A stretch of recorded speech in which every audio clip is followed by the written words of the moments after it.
La nuit où Jésus est né, les anges ont fait retentir un cantique glorieux dans les campagnes.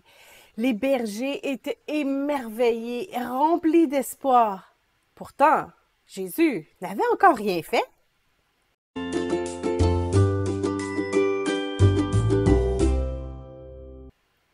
C'était une nuit merveilleuse, glorieuse. Marie gardait toutes ces choses et les repassait dans son cœur. Luc 2, 19. Sûrement avec un air étonné et émerveillé. Mais au petit matin, les anges étaient partis. Les poules avaient recommencé à picosser. Les marchands parlaient fort dans les rues. Et le mélange de sueur et d'excréments d'animaux empestait encore l'air environnante. Alors que Jésus avait seulement 12 mois, ses parents ont dû s'enfuir en Égypte pour éviter une tentative d'assassinat. Matthieu 2,13. Sa naissance avait été entourée de louanges d'une armée céleste. Les plus pauvres des plus pauvres, les bergers, l'avaient exalté. Tout comme les plus riches des plus riches, les mages. Et pourtant, rien n'avait changé. Les Romains étaient toujours maîtres du pays et Joseph était encore un simple charpentier. Ce n'est pas parce que le Sauveur entre dans notre vie que tout change immédiatement. Nous sommes toujours si pressés, tout est urgent. Pourtant, Dieu nous parle constamment de bâtir nos fondations. Notre esprit est immédiatement vivifié lors de notre salut. Mais notre cœur et nos pensées doivent commencer un long processus de transformation. Notre chair va continuer de se battre pour retrouver sa place d'autorité dans notre vie.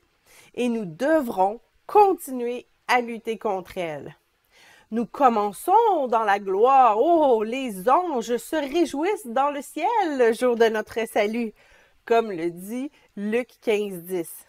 Mais le lendemain, au petit matin, nous réalisons que notre réalité physique n'a pas changé et nous devons apprendre à regarder aux choses spirituelles. Il en va de même avec la promesse d'un mariage.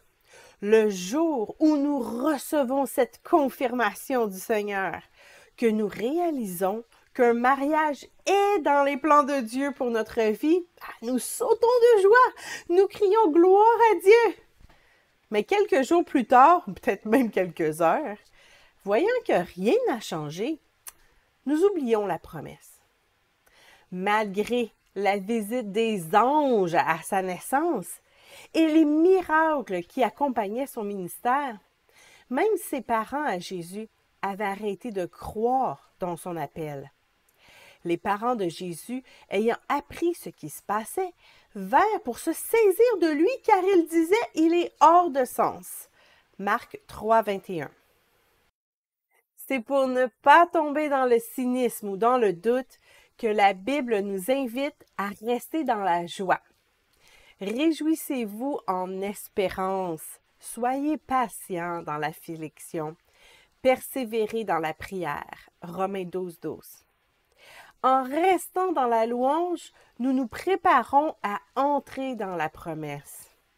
Avant de voir le mur de Jéricho tomber, Dieu avait demandé à Josué de célébrer l'Éternel en marchant autour de la ville, en faisant retentir les trompettes. David dansait devant l'arche pendant qu'on la transportait jusqu'à la cité de David. À maintes reprises dans l'Ancien Testament, l'équipe de louanges marchait devant l'armée.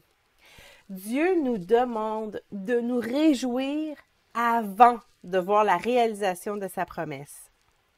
Et ensuite, par la foi, nous devons continuer à nous réjouir jusqu'à l'accomplissement de sa promesse. Sinon, nous pourrions passer à côté de sa promesse et même de ne pas la voir lorsqu'elle passera devant nos yeux. Alors, restons dans la louange, dans notre état d'émerveillement devant sa parole.